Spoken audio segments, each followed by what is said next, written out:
Let us now look at the Advanced Monitoring and Reporting lesson. Lesson 12. We're going to look at the Home Monitors and Reports pages. We'll look at setting the preferences, viewing and managing the logs, configuring and viewing notifications, creating and viewing the reports. Let's look first at the Home Monitors and Reports pages.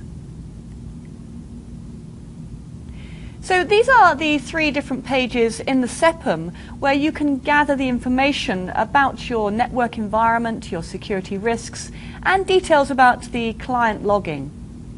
The home page provides the real-time snapshot of your current network security status. The Monitors page gives you access to the real-time snapshot of information coming up from the clients. So risk distribution and false positives and details of applications that have been accessed and so on. The Reports page enables you to schedule reports and run ad hoc reports based on the information gathered in the database. So monitoring endpoint protection, here we are looking at the virus and risks activity summary, and you can change using the drop-down the period of time that you wish to gather this information by. So the logs and reports are where the administrators would go to determine certain answers to the types of questions that they would be asking, like what computers are infected and which ones need scanning, what risks are detected on your network. The monitoring the security status of your network can be done from the home page. We can see the count of detected viruses and other security risks that have been picked up. We can look at the number of unprotected computers on your network and view the number of computers with up-to-date definitions and the definition spread. We can also check our licensing status. On the Monitors page, we've got all the graphs for the risk distribution and the logs and the status of recently issued commands. And we can set up notifications here. And as I say, in the Reports page, you can run all the reports, be the scheduled or the ad hoc. We have different types of reports, being daily summaries, weekly summaries, to gather all that information for analysis. Let's have a look at setting the preferences. On the home page, which is your real-time snapshot of your current network status, we have on the top right the preferences in blue. If we drill into that, we can then set the thresholds of the security status that we wish to set. The view details will enable us to have a look at the analysis of information that has set this particular status. In this case, the status is good, it's green, so therefore you won't see any red options in the viewing of the details. We can see on the right-hand side also our license status, and we can run the licensing details, which will run the licensing report.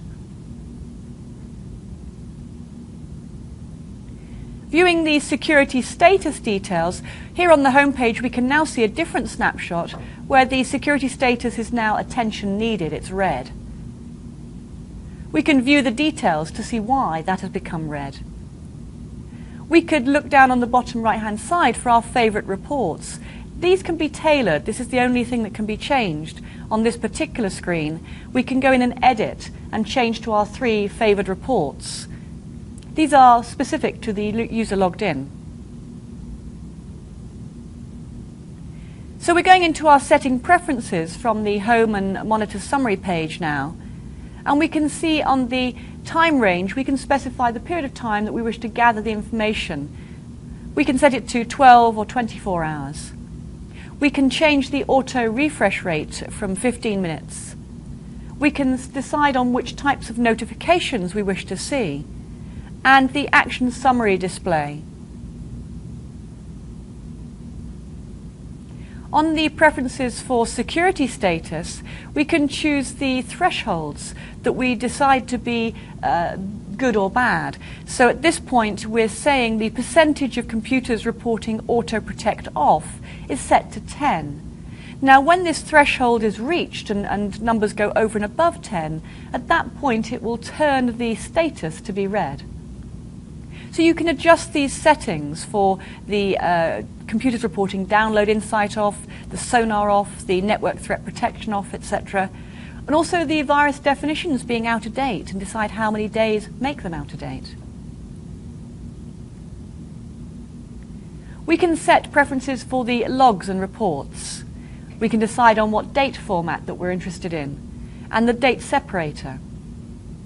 We can choose how large the reports look like, with the number of rows in the report table, and the subnets, or customize those subnets if you wish. And you can set up active filters for your reports, filtering the information that you wish to see. So viewing the monitor summary in the risks tab now, we can see the risk distribution. We could see the new risks and also the sonar information.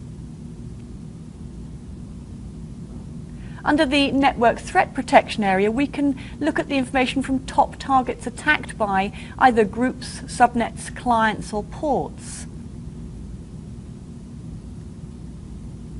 Let's look at managing and viewing those logs now. So the logs is all the information that's being uplifted from the clients up to the SEPM database. And that provides far more detail than normal reports. So you can drill down and do a lot of troubleshooting with the log information. You can investigate the threats and verify certain event histories.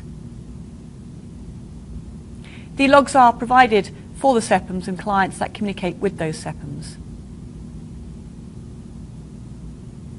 You can set up log filters.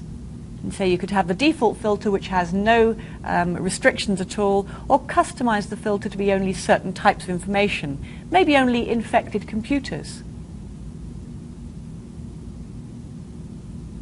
So here we are on the monitors page, and we've selected the logs tab. So when we're wanting to view the logs, we need to choose the log type. On the drop-down, here we're seeing Audit at the moment, there's a number of different log types available, and these are the same types for the reports. This will filter the type of information we're going to be viewing. We could then restrict that even further with maybe a saved filter that we've created. So here we're seeing what saved filters or filter settings we'd like to use. You could set a certain time range if you wish to, or set even a site, server, or user. You can export the log information. Maybe you wish to view it in some sort of comma-delimited file to be imported into a third party, maybe a spreadsheet. You could dump the file, or you could put it out to a syslog server that you've previously created. And here we can see the different log types that I mentioned.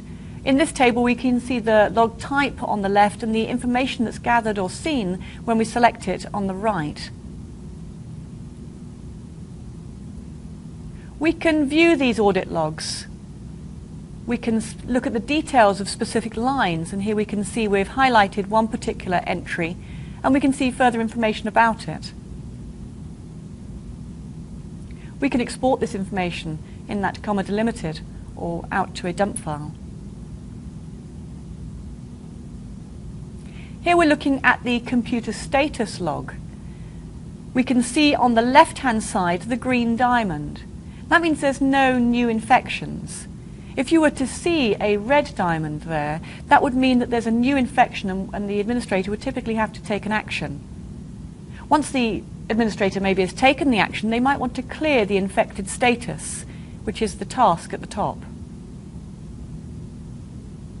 You can run certain commands on selected systems here.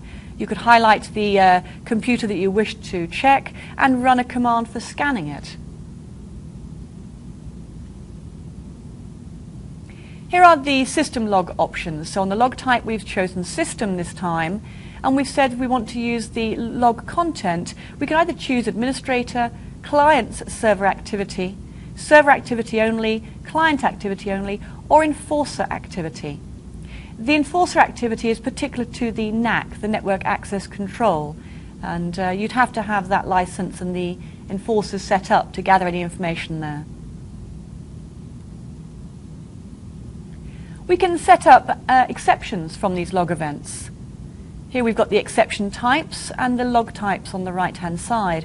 So you may wish to create a scan exception for certain types of application or tamper protection control, for instance. Let's look at the notifications now. There are a number of different types of notifications that are already configured, and you just need to choose that type of notification that you wish to receive the message or information about.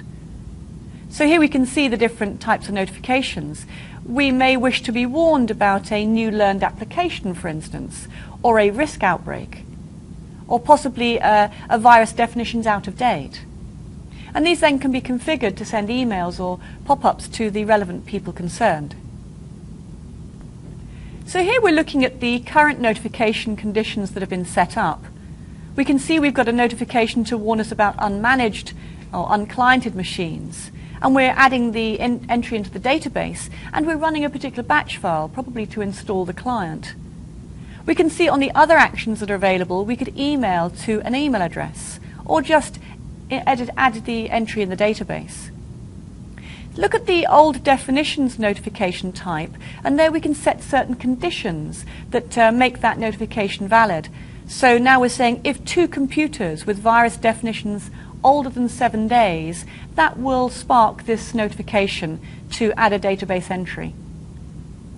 We can see the tasks on the top where we can add, edit or delete the notifications. Here we're viewing the notifications, so we've looked at the details of the particular notification, and we can see that we have that red triangle on the left-hand side as an acknowledgement. That's warning us that we have something new that's occurred here that hasn't been cleared by any administrator. So it's a new warning telling us that virus definitions are not up to date. We can go in and look at the details of that, which is showing us the information below. And there's our acknowledging the notifications. So an administrator has seen this new notification, they hopefully have taken some action, and now they need to acknowledge it, to change it back to green, to prevent maybe a colleague from doing exactly the same steps. Creating and viewing reports. So reports are a very useful way of gathering information and ensuring that you have a regular feed of detail going to the people concerned. So here we could set up a scheduled report, and you could run them at a defined time. Maybe you wish to have a report sitting on your mail first thing Monday morning about all of the activity over the weekend, for instance. You can base it on certain defined criteria and filter it, and then send it as an email. Here's the table that gives you the report types on the left-hand side. We could be specific about maybe the risk events or maybe system events, and you choose what type of report type you're interested in. It may be that you don't want to run or rely on scheduled reports only and run your own quick reports or ad hoc reports. And these could be, for instance, this one is the computers by last scan time. And this will do a snapshot of the data that's currently in that database at the time of running the report. Notice we can print and we can save these for later reference. Here we're looking at the Scheduled Reports tab. Here we can see we've got a couple of reports created. We've got the weekly status and the daily scan, and we're specifying the schedule of when to run them. Again, we have tasks there. We can add, edit the filters, and delete them. Here we're looking at the scheduled reports now. We're enabling this scheduled report, so we're creating a new one. We've specified the report type of computer status report, and we've selected the report from the drop-down within the computer status report listing for the virus definitions distribution. We can then apply a saved filter. In this case, we're leaving it as the default. We can choose to certain recipients to receive this report, and if so, we need to put in the email address. And we wish to decide on how frequently we wish to run it. We've chosen to run it every 7 days, and we set it at a certain date and time. So So that brings us to the end of the reports lesson. We should have learned how to view the monitors and the summary, and view and manage the report logs, and how to configure and view the notifications.